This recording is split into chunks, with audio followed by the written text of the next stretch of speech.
Bonjour à tous, bienvenue sur Remarque, le podcast qui parle influence. Comment Instagram réussit à nous nourrir chaque jour? Média de divertissement, source d'inspiration et d'information, derrière ces images et ces vidéos se cachent des personnes, des histoires et des convictions. Ils sont créateurs de contenu, militants, coachs anonymes, agences ou marques. Instagram fait partie de leur quotidien. Ils en ont fait un métier ou l'utilisent pour changer le monde. Je m'appelle Margot et je vais chaque semaine à la rencontre de personnalités suivies, commentées, adorées, détestées et convoitées. Nous parlerons de leurs histoires, de développement personnel, d'engagement et d'addiction ou encore de business. Si vous avez aimé l'épisode, n'hésitez pas à laisser 5 étoiles et encore mieux un commentaire. Merci à mon partenaire Villa Violet, lieu événementiel du 7e arrondissement de Paris, qui a la gentillesse de me recevoir pour l'enregistrement de ce podcast. Bonne écoute! Bonjour et bienvenue sur Remarque. J'ai le plaisir d'être avec Aurélie, chef de projet en alimentation durable à la Chaire en K pour AgroParisTech. Aurélie, je te remercie de me recevoir dans tes bureaux. Est-ce que tu pourrais te présenter et nous parler de ton parcours, s'il te plaît? Bonjour à tous, bonjour Margot, merci de me recevoir dans ton podcast. Je m'appelle Aurélie Zunino, j'ai 33 ans. J'ai un parcours scientifique puisque j'ai fait une licence de biologie. Et puis, j'étais assez attirée par le domaine de la food, de la santé. Et du coup, j'ai fait un master de nutrition à AgroParisTech. Je n'ai pas trop quitté la maison, entre guillemets. Ça fait 7 ans maintenant que je suis co-responsable de ce projet avec ma collègue Manon.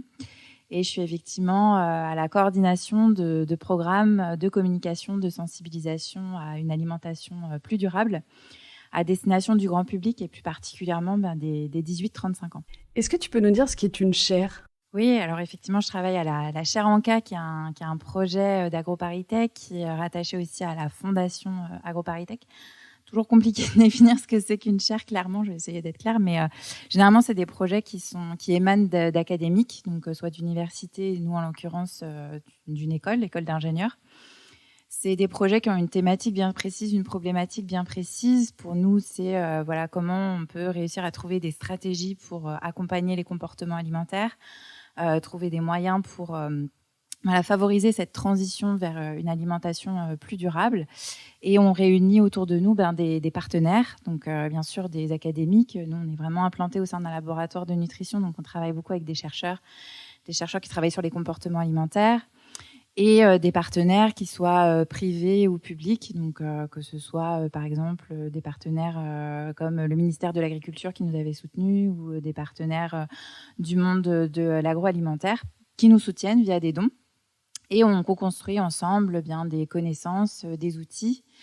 Et tout ce qu'on produit, en fait, c'est dans l'intérêt général. Donc, il n'y a pas de but mercantile. C'est vraiment dans l'intérêt de tous. Tu travailles sur la transition alimentaire. Est-ce que tu peux nous faire un petit topo sur le sujet et surtout son importance aujourd'hui ?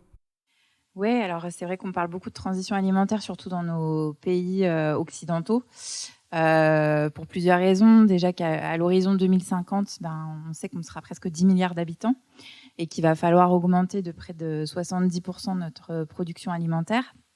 Donc c'est plutôt énorme quand on sait que aujourd'hui, la façon dont on produit peut impacter aussi déjà notre environnement, la biodiversité, que notre alimentation a un impact aussi sur notre santé. Il y a de la malnutrition. Donc il y a ce besoin effectivement de faire une transition pour consommer de manière donc plus durable, c'est-à-dire qui respecte notre santé, l'environnement, qui respecte aussi nos cultures et nos habitudes alimentaires et qui ne soit pas aussi à des coûts déraisonnés et que tout le monde puisse justement bien manger. Et donc, cette transition, elle passe surtout par la réduction de la consommation de produits animaux, de produits carnés, au profit plutôt de produits végétaux. Donc, c'est un peu ça l'un des grands axes et grands chemins vers lesquels on doit un peu s'orienter si on veut adopter une alimentation plus durable. Et donc, on en vient à ce sujet, à ton projet, Je mange pour le futur. Donc, c'est via ce compte Instagram que je t'ai contacté parce que j'ai trouvé la communication digitale assez chouette et surtout qui m'a interpellée et qui m'a fait justement changer certains petits, petits réflexes que j'avais. Maintenant, je les ai repensés. Je suis maintenant vos préconisations. Est-ce que tu peux me parler de ce projet ? Merci déjà pour ces compliments. Oui, alors Je mange pour le futur, c'est un projet qu'on a lancé sur Instagram à destination donc des 18-35 ans qui avait un peu un double objectif. Comme je disais, on travaille beaucoup avec des chercheurs, donc il y avait vraiment cette idée aussi de vulgariser des savoirs sur ce sujet, porter à la connaissance de tous ces connaissances sur l'alimentation durable qui sont pas toujours faciles à appréhender. Et puis la recherche est constamment en train de justement chercher sur ces sujets. Donc apporter une information claire et puis donner des clés très concrètes de comment je fais concrètement. On me dit certes de consommer moins de viande, mais concrètement, comment je fais? J'ai pris l'habitude d'en consommer presque, 2-3 fois plus par semaine. Comment je fais pour réduire? Donc, donner vraiment des clés très concrètes pour passer à l'action dans ce quotidien. Et en fait, c'est un projet qui est dans la continuité d'un autre projet qu'on avait développé en 2018, qui s'appelait Manger vers le futur, qui était une BD numérique de prospective. Donc, on avait lancé là aussi sur Insta. Et en fait, le concept, c'était de suivre 4 amis de 2010 jusqu'à 2050. Et en fait, on publiait un nouvel épisode chaque jour pendant 30 jours. Et un nouvel épisode était une nouvelle année passée. Et on retrouvait nos quatre personnages principaux. Et on avait déjà un petit peu utilisé les réseaux sociaux pour faire de la sensibilisation, de la vulgarisation sur ces sujets. Utiliser un peu le storytelling, puisqu'on suivait 4 personnages qui étaient fictifs. Et c'était un projet qui nous avait beaucoup plu, qui avait pas mal marché. Alors, on avait lancé notre compte à l'époque et on avait eu une petite communauté de 4000 personnes, mais on a voulu persister et continuer et lancer effectivement Je mange pour le futur avec un peu les mêmes caractéristiques, toujours vulgarisées de manière ludique, reprendre un peu cette idée d'un personnage fictif, puisque sur Je mange pour le futur, le pitch c'était de suivre Sacha, qui était une jeune femme de 26 ans qui a un peu un déclic suite aussi à la crise du Covid et qui décide de un peu vouloir changer son alimentation pour prendre soin d'elle et de la planète, et qui décide de partager un petit peu son enquête pendant 12 semaines. Donc c'était un personnage fictif puisqu'on la voyait dessiner sur le compte, et qui allait à la rencontre d'acteurs très variés, que ce soit des chercheurs, des bouchers, des boulangers, des influenceurs aussi, des personnages un peu variés pour essayer de mener son enquête et réussir à adopter une alimentation plus durable. Pourquoi cette cible des 18-35 ans? Pourquoi ne pas avoir parlé justement à l'ensemble de la population? C'est une bonne question. C'est vrai que dans le passé, à la chaire, on avait un peu travaillé sur différentes cibles, que ce soit plutôt des ados, des populations plus modestes. Et puis, on avait envie un peu de se recentrer un petit peu. C'est vrai que cette génération des jeunes adultes nous intéressait parce que c'est une génération en fait qui est assez hétérogène, parce que dedans, il y a des jeunes étudiants comme des jeunes actifs ou des jeunes parents. Et en fait, à chacun de ces âges-là, il y a un peu des moments de transition. Quand on est étudiant et qu'on quitte le cocon familial et qu'on se retrouve dans sa résidence Crous à se faire soi-même à manger, on se pose pas mal de questions sur son alimentation. Il y a sûrement aussi beaucoup de contraintes économiques à cette période-là. Pareil, quand on a un premier enfant, forcément, on se pose pas mal de questions sur comment on veut alimenter son enfant, et du coup, ça transparaît aussi sur sa manière de s'alimenter. Donc, c'est une cible qui est plutôt dans des moments de transition, et du coup, c'est souvent des moments un peu propices pour leur faire changer d'alimentation. Et puis, je pense que c'est aussi, on est une équipe qui était dans cette tranche d'âge, donc on avait envie de faire des actions qui nous ressemblaient et qu'on avait envie de voir pour notre génération. Vous avez choisi de communiquer essentiellement sur les réseaux sociaux. Pourquoi? Vous auriez pu imprimer la BD, justement aller chercher des fonds grâce à la vente de cette BD. Pourquoi avoir seulement communiqué sur Instagram? C'est vrai qu'Instagram est devenu un peu notre réseau de prédilection, un peu pour les raisons que j'évoquais. C'est vrai qu'on a plutôt cette cible des 18-35 ans. Et on sait que on se connecte presque tous 1 à 2 fois par jour sur Insta pour se divertir, pour échanger avec ses potes, ou encore pour s'informer aussi. Et donc l'idée, c'était d'aller là où cette génération se connecte tous les jours pour les sensibiliser. C'est vrai que aussi sur les réseaux sociaux, on voit beaucoup d'informations sur l'alimentation, parfois des mauvaises informations sur ce sujet. Et l'idée, c'était aussi de pouvoir proposer un contenu, en toute modestie, mais un contenu qui soit crédible scientifiquement et qui reprenne un peu les mêmes ressorts d'Instagram, c'est-à-dire avec du ludique, du divertissant. Et un peu de recrédibiliser un petit peu les réseaux sociaux sur ce sujet. Et puis en fait, nous, on fait pas mal de pédagogie, on essaie de trouver des nouveaux moyens de communiquer, et on trouvait que les réseaux sociaux, c'était une super cour de récré. pour créer des contenus, faire des choses divertissantes. C'est sûr qu'Instagram offre plein de potentialités, que ce soit à travers la photo, la vidéo, les stories via lesquelles on peut faire des sondages, on peut vraiment interagir aussi avec cette communauté. C'est vrai que c'était quelque chose de très intéressant pour nous.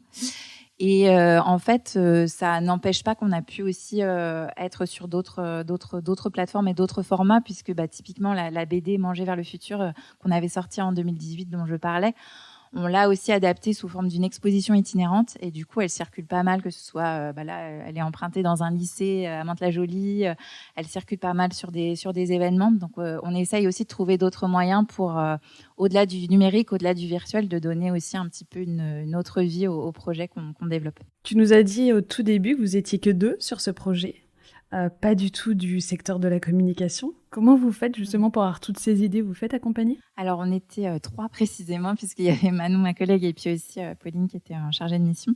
C'est vrai qu'on avait toutes les 3 un bagage plutôt scientifique, nutrition, etc. Je pense qu'on a pas mal appris un peu sur le tas, en étant nous-mêmes un peu aussi consommatrices de ces contenus, en regardant un petit peu ce qui se fait, en s'inspirant, en faisant de la veille. Donc il y a beaucoup de choses. Ouais, on avait un gros tableau Pinterest avec toutes les toutes les choses qui nous inspiraient, et tous les trucs qui nous faisaient aussi, qui nous plaisaient de voir, et on trouvait intéressant peut-être de s'en inspirer. Et puis après, oui, on s'est aussi fait accompagner, parce que sur ce projet de Je mange pour le futur, on avait ce concept d'un personnage fictif, etc. Mais on s'est fait accompagner d'un scénariste, Benjamin Auguette, avec lequel on avait déjà travaillé, qui nous a aidé un petit peu justement un peu à structurer un peu les choses, de faire un peu une narration, de faire un peu de créer un peu une histoire pour Sacha au cours de ces 12 semaines. Donc il nous a pas mal aidé à cadrer un petit peu toutes nos idées, tous les messages scientifiques qu'on voulait faire passer. On a travaillé aussi avec d'autres créatifs, Sacha allait dessiner. On a travaillé avec une illustratrice, Clémence Gouy, donc qui a un peu donné vie à ce personnage, comme on l'avait un peu aussi imaginé. Donc ça a été aussi très intéressant de travailler avec elle, très inspirant. Enfin, c'est quelqu'un de très créatif. Comment est né Sacha? La petite histoire. Déjà son prénom. Ouais. Qui a choisi son prénom? Il y a eu un gros brainstorming. Pour la petite histoire, au début, elle s'appelait Tommy, puisqu'on était parti sur un héros masculin. Et puis au final, on s'est dit quand même, on est une bande de nanas. Et puis on s'est dit, assumons un peu ce côté, et donnons la parole aux femmes, et un petit côté. Puis on est plus derrière les fourneaux quand même que les hommes. Voilà, il y avait un peu ça derrière. On se disait, c'est vrai que ce sujet de l'alimentation durable, c'est un peu le truc des femmes quand même, le care, etc. Enfin voilà, on connaît un peu l'histoire, et du coup on s'était dit oui, peut-être que si c'est un héros masculin, on attirera plus d'hommes sur ce sujet. Puis on s'est dit que c'était un peu bête comme raisonnement.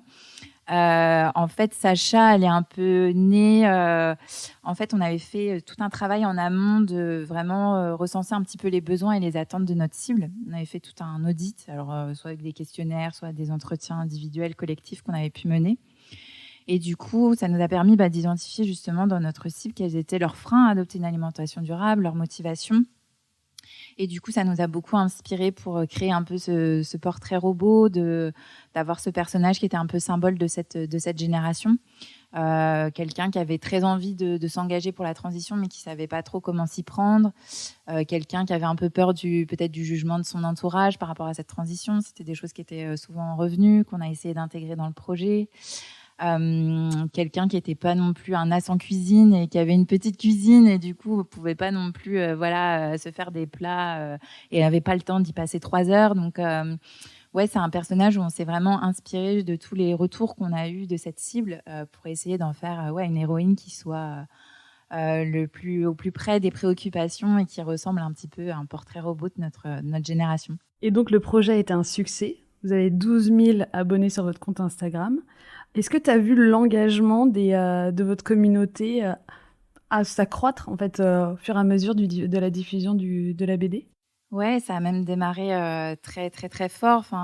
Au bout d'un mois, puisque le programme durait 3 mois, mais au bout d'un mois, on a atteint plus de 10 000 abonnés. Donc il y a eu un grand grand engouement autour de ce personnage. Je crois que beaucoup de gens s'y reconnaissaient, se reconnaissaient dans son parcours.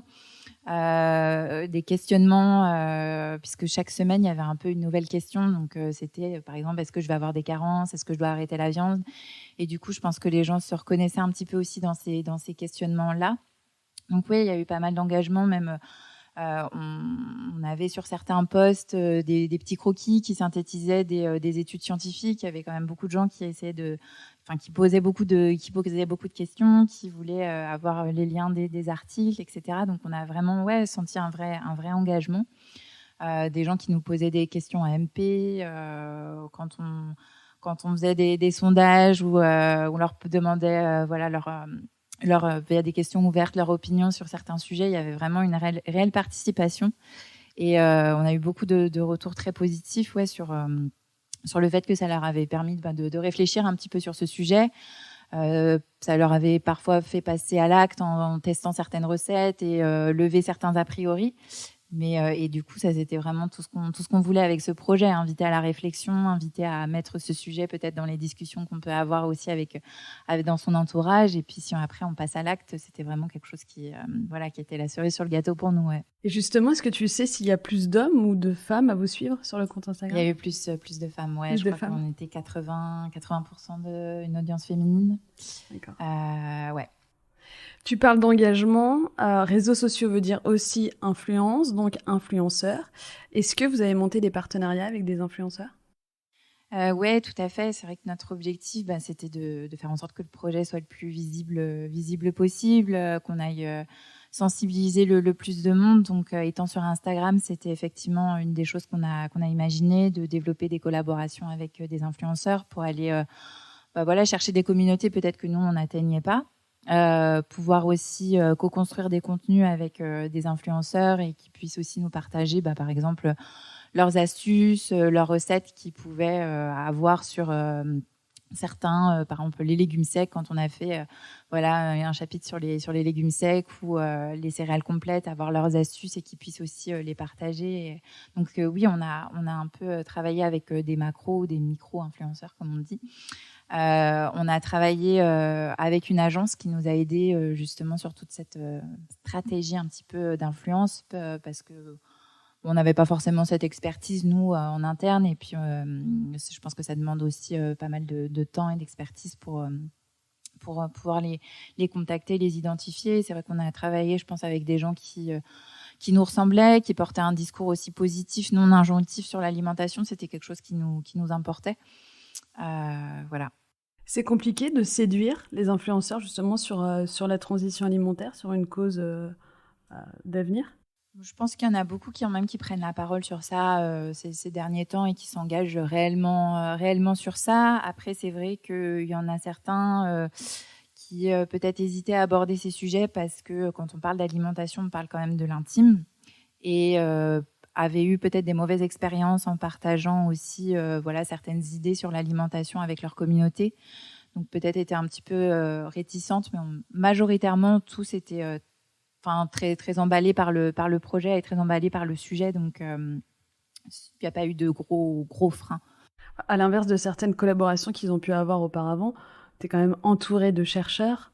Donc on est sûr d'avoir de la bonne information, que ça soit qualitatif et de pas lire ou écouter n'importe quoi en faisant un partenariat avec vous. Oui, c'est vrai qu'il y avait cet atout de la crédibilité scientifique et de s'engager dans un projet vraiment qui n'était pas fondé. Et on sait qu'il y a aussi sur les réseaux sociaux beaucoup d'idées reçues, comme je disais aussi beaucoup de mauvaises informations sur ça ou des chiffres qu'on rebalance alors que c'est des chiffres qui sont controversés, etc. Donc oui, je pense que c'était aussi un atout pour nous, ouais. Et ça a fonctionné? Vous avez eu de bons retours sur vos partenariats? Ouais, franchement, on a eu des bons retours, des influenceurs qui, même au-delà des collaborations qu'on avait faites sur une période donnée, ont repartagé par la suite d'autres posts qu'on a pu faire, etc. Donc, on a eu des retours très Et qu'est-ce qu'ils devaient faire? Plutôt des recettes, justement, en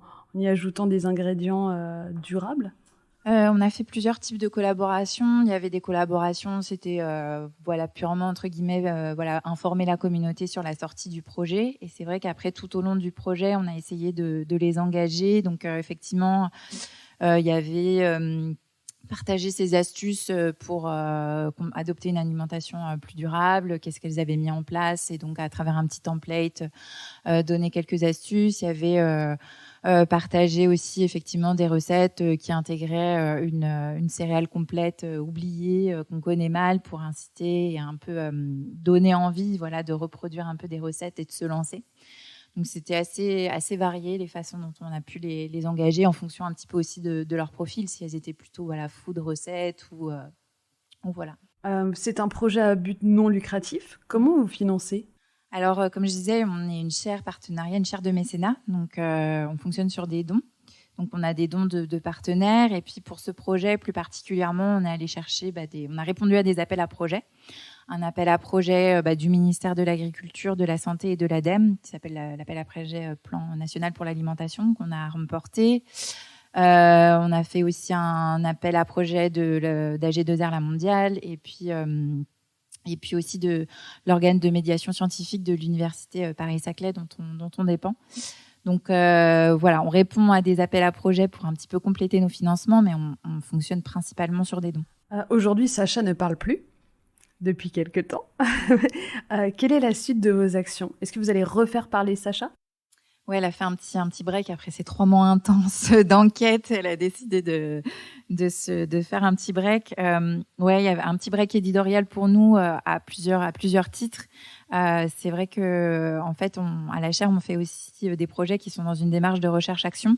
Donc, on développe ces actions de communication, mais on essaie aussi d'évaluer l'impact qu'elles ont pu avoir, donc l'impact sur les comportements alimentaires, etc. Donc, associé à ce projet, on avait donc mis en place une mesure d'impact. On avait suivi un panel de personnes. Et du coup, là, on est un peu aussi dans l'analyse de ces données qui vont nous permettre aussi de savoir justement qu'est-ce qui a bien fonctionné, quels sont les leviers et les ingrédients de ce projet qu'on aimerait réutiliser. Et effectivement, là, quand on avait lancé ce projet, on l'avait imaginé en plusieurs saisons parce que l'alimentation durable, c'est un sujet extrêmement vaste. Donc là, il y avait cette première saison où Sacha regardait un peu son assiette et regardait pour essayer de mieux rééquilibrer sa consommation de produits animaux et produits végétaux. Donc, on avait imaginé une deuxième saison où elle s'intéresserait peut-être plus au mode de production, au mode de transformation et aussi de distribution de notre alimentation avec les circuits courts, etc.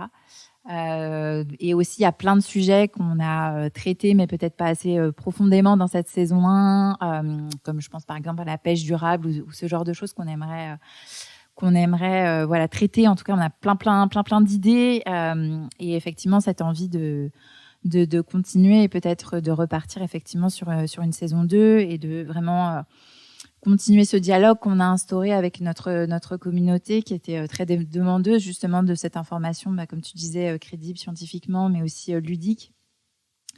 Et peut-être transformer un peu ce compte comme un peu un petit média de sensibilisation sur l'alimentation durable. De quoi as-tu besoin aujourd'hui pour continuer toutes ces actions ? Très concrètement, pour pouvoir se relancer typiquement dans une saison 2, pour pouvoir relancer des actions de communication, pour pouvoir trouver des actions de communication toujours innovantes, on a besoin de financement pour pouvoir poursuivre tout cela. Donc s'il y a des partenaires qui sont intéressés pour rejoindre la chaire et rejoindre nos actions, c'est avec plaisir.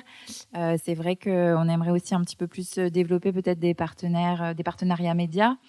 Continuer à travailler effectivement avec peut-être des influenceuses pour peut-être un petit peu plus intégrer des partenariats peut-être dans le scénario, d'intégrer un petit peu plus des collaborations qui vont un petit peu plus loin. Donc voilà, on est ouvert à toute suggestion, toute idée. En tout cas, nous, on en a plein sous la pédale et plein d'idées. Et on trouve que utiliser les réseaux sociaux, c'est quand même un levier très intéressant. Et on a plein d'envie de tester des jolies choses. Si on a envie de faire un don, justement pour Je mange pour le futur, où est-ce qu'on doit aller ? Alors, vous pouvez vous connecter sur le site internet de la Fondation AgroParisTech. Il y a un onglet « Je fais un don » et il faut préciser que vous voulez flécher votre don pour la chaire en cas. ou pour Je mange pour le futur. Et voilà. Aurélie, je te remercie d'avoir pris le temps de répondre à mes questions. Je vous mettrai toutes les informations, que ce soit pour un don ou pour être juste bénévole aussi, vous accompagner sur vos projets, en description du podcast. Je vous remercie et je vous dis à bientôt.